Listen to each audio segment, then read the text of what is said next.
We continue our team coverage right now with KDKA's Meghan Schiller. She was with members of the Black Political Empowerment Project as that verdict was read today. Meghan.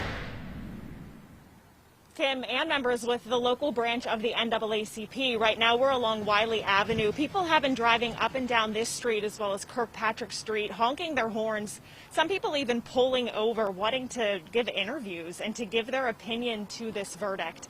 I mean, right in front of the building that we were inside, it's a small room inside there. That was the BPAP press conference that started around 5 o'clock. Different community leaders had gathered inside the room to talk about that very thing, about police reform. The head of BPAP had told me earlier in the day that he did not think a verdict was going to come down today. Turns out that we were then all in that small room at the moment that the verdict came down.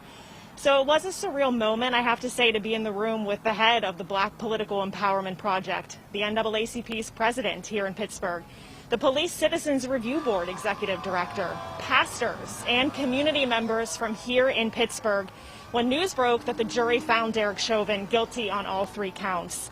We immediately switched gears in the room and we asked for reaction on the verdict. So take a listen to what they had to say.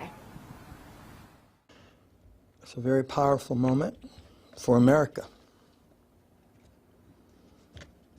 To be honest, when the trial ended, my stomach was in knots, just wondering what was going to happen. And I think millions of people across America, whatever race, creed, color, or whatever, were wondering what was going to happen.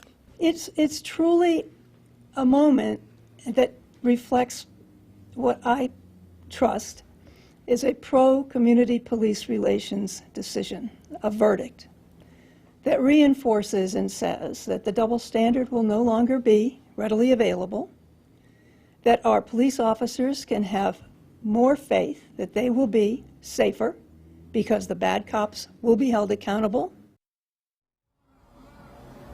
And you could really hear the emotion in both of their speaking voices.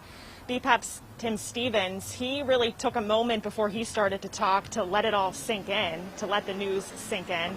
And Beth Pittenger, before she said what you had just heard, she started to cry. So they said definitely a very emotional moment and one that they both were relieved to have heard.